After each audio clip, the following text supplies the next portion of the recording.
Hello guys, magandang araw. Welcome po ulit dito sa ating video sa Cebu E&J Travel PH. Ngayong araw guys, i-try naman po natin kung gaano kasarap yung mga pagkain dito sa Waterfront Lahog Casino.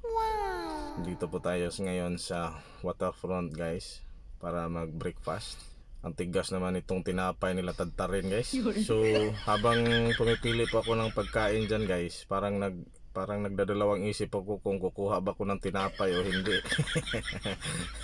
Kasi iba-iba po kasi yung mga klase ng tinapay dyan guys. Iba-iba po yung klase ng tinapay dyan, kaya nagdadalawang isip ko kung alin ang kukunin ko, ito ba o ito ba siya.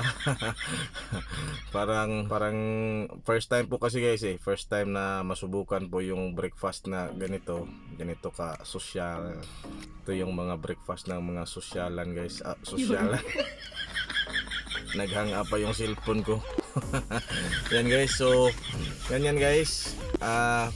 Pili lang ako ng pagkain dito para makapag almusal na guys. So habang pumipili po ako ng pagkain guys, parang jita muna. Yan lang muna, pero yan guys, ang tigas tadtarin yung tinapay nila guys. So ang tigas tadtarin ng tinapay nila, pero pag mahait naman yung mahait naman yung sundang na dala ko guys, pero ang tigas tadtarin yung tinapay nila. Malaki yung tadtara nila pero yung tinapay maliit. Pero kung nasa bahay lang guys, yan sus wala na, gihamong-hamong na sa kong baba. Palay-sulay-so lang na kay naaman sa waterfront. So karon guys, kinaaman dito magami sa waterfront, dapat pasosyal tayo guys. Dapat kailangan gamit tayo ng kimpit. Yan, tapos gamit tayo ng sundang. Sundang, ayan guys. Kuha lang ako ng kunting pagkain dyan guys, para kunwari jita.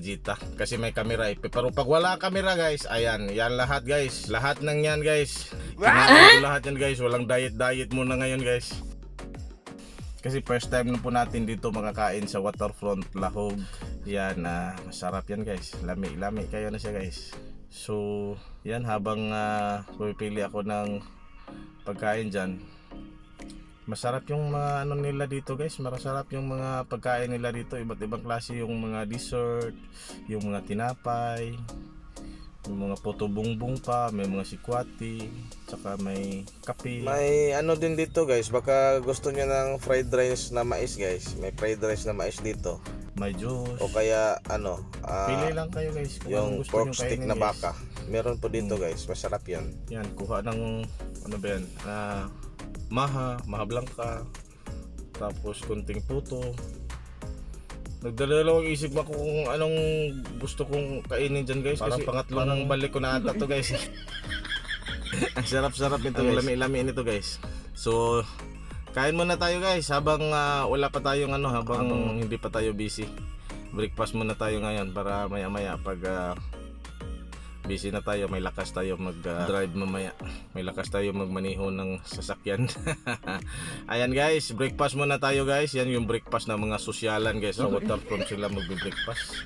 Sus, nagpawauwa pa jud ko diri guys kay daghan mo gusto ng tao nagtan-aw gun mga mauwaw sige gumukuha og daghan nga pagkaon wa, pero sus, sa tinuod lang sa lamisa na kuno daghan na jud kay gusto ng pagkaon kung lamisa niya kuha pa kog kape.